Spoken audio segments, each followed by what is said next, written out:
Did ya miss me?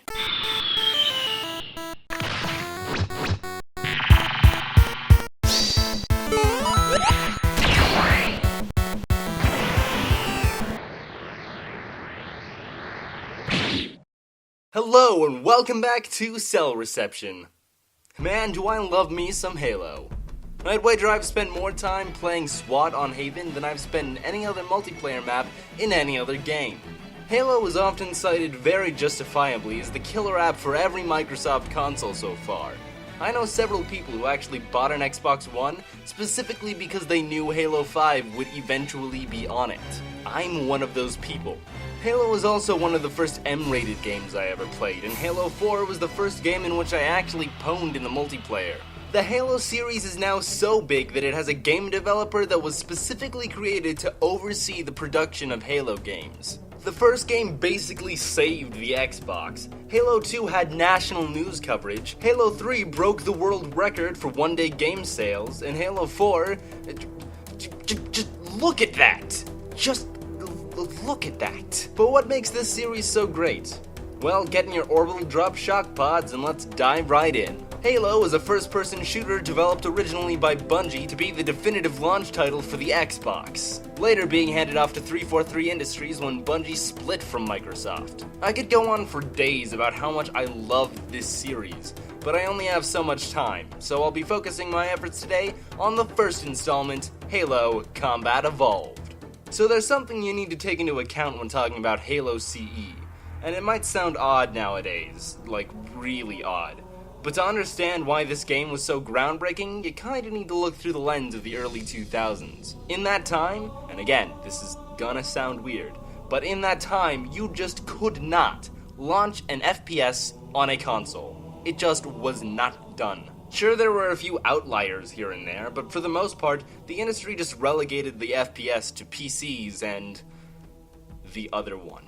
So when a console launched with an FPS, and said FPS was like the mascot for the console, it was just unthinkable.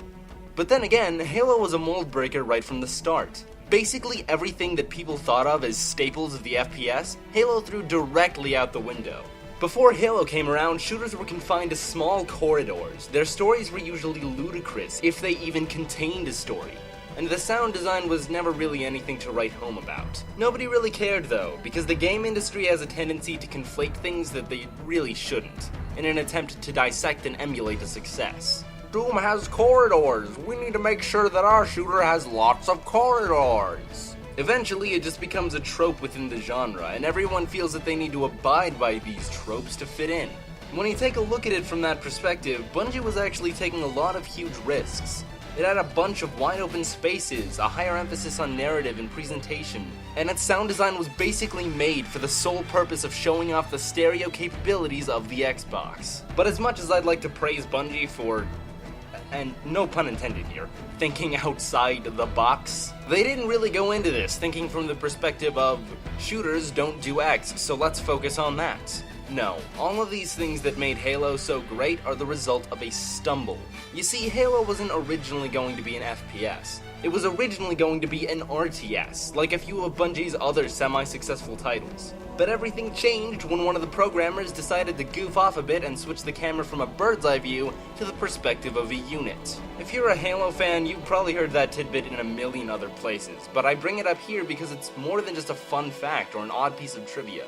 There's a bit of speculation here, so take it with a grain of salt, but I'd wager that the design shift is the only reason that Halo wound up the way it did.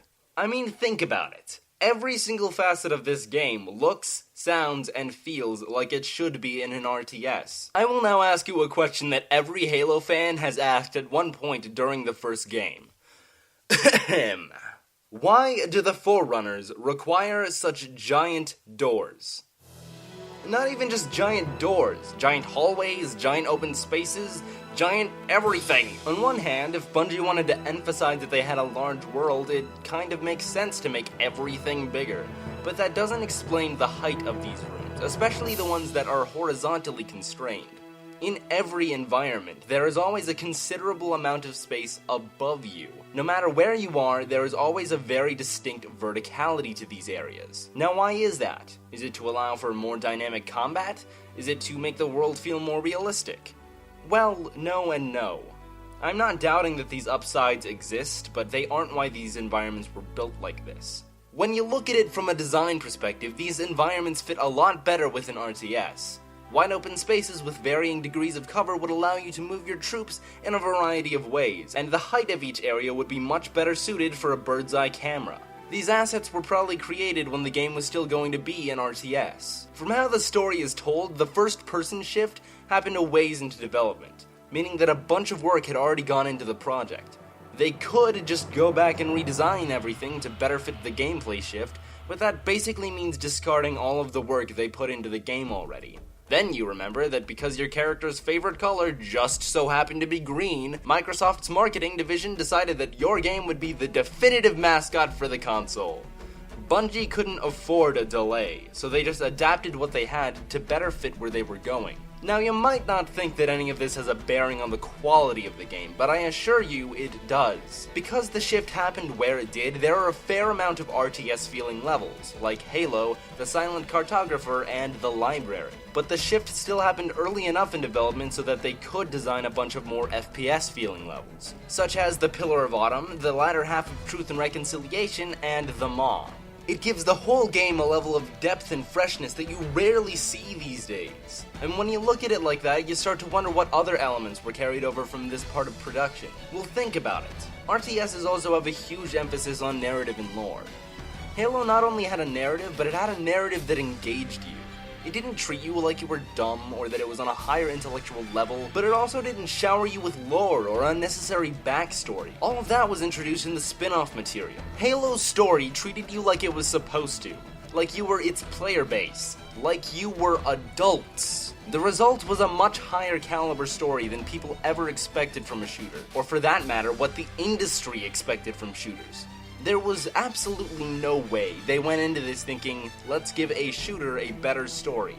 I wager that story was made before they ever made the switch, because nobody at that point in time would have greenlit such a thing. Okay, so what's next? Well, you were all probably waiting for me to bring this up, because you can't possibly talk about Halo without bringing it up. I mean, like, you could, but it would be really stupid. Halo's masterful sound design. Yeah, the guns and sound effects are satisfying, the voice acting is pretty top-notch, and the sound makes everything seem really immersive. And I really don't want to diminish the value of the amazing sounds for the weapons, the characters, and the world, but I mean, that soundtrack! Halo's score is one of the most iconic video game soundtracks of all time, easily rivaling anything from the 8-bit era, because it stays simplistic and melodic in all of its tracks. Sure, parts of it can be complex when added with all of the other parts, but every individual instrument is playing a tune that is simple enough to be hummed. And that's another thing. This game had a soundtrack with instruments that were not bit-crushed. I know that's nothing special these days, but back during the early days of the Xbox, this was groundbreaking stuff. The sound was of such high quality that it was just on a whole other level from any other game at the time.